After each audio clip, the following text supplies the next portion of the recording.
Hello everyone, তোমরা সবাই কেমন আছো? আমি খুব ভালো আছি। তোমাদের সকলকে আমার আর একটা নতুন ভিডিওতে অনেক অনেক ওয়েলকাম। তো চলো, আজকে তোমাদের সাথে আমি একটা রান্নার ভিডিও শেয়ার করব। আগের দিন তো খারকুন পাতা বাটা শেয়ার করেছি, তো আজকে অন্য একটা নতুন রেসিপি শেয়ার করব। এটা বাটাই, তো দেখে চিনতে পারছো না কি জানি না। চলো, এই রেসিপিটাই তোমাদের সাথে আমি শেয়ার করছি। তো এখানে আমি নিয়ে নিয়েছি গোটা শুকনো লঙ্কা, ছোট্ট দেখে একটা পেঁয়াজ, রসুন আর কালো জিরে। আর এটা কি দেখে চিনতে পারছো তো? হ্যাঁ, বরবটি আমি ভালো করে ধুয়ে নিয়েছি। তো এটাকে এখন সেদ্ধ করতে দেব। তো এর মধ্যে আমি একটু নুন দিয়ে দেব।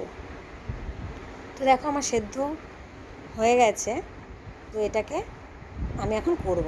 তো আমি কড়াইতে তেল দিয়ে দিয়েছি, তেলটাও গরম হয়ে গেছে। তো আমি এখন শুকনো লঙ্কা দিয়ে দিলাম। তো শুকনো লঙ্কাটা হালকা লাল লাল হয়ে গেলে আমি পেঁয়াজও দিয়ে দিয়েছি। তো পেঁয়াজটাও হালকা লাল লাল হয়ে গেলে আমি এর মধ্যে দিয়ে দেবো রসুন। তো রসুনটাকেও হতে দেবো কিছুক্ষণ, তারপর আমি দিয়ে দেব এর মধ্যে কালো জিরে।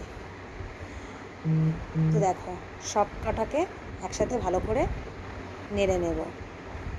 একটু লবণও দিয়ে দিলাম। তো এরপর আমি বরবটিগুলোকে দিয়ে দিলাম। তো নাড়াচাড়া করতে হবে, ভালো করে হতে দিতে হবে এটাকে। এর মধ্যে আমি একটু সামান্য হলুদ দিয়ে দিলাম। তো ভালো করে হতে দেবো, এটাকে ভাজা ভাজা হতে দেবো, যাতে লাল লাল করে ভাজা ভাজা হয়।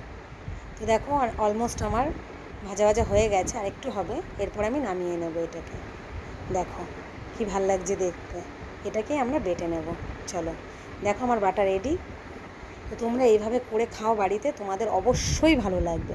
আর ভালো লাগলে আমাকে একটা কমেন্ট করে যেও। সত্যিই সুন্দর লাগে খেতে। তো চলো, আজকের মতন টাটা। আমার পেজটাকে ফলো করে যেও।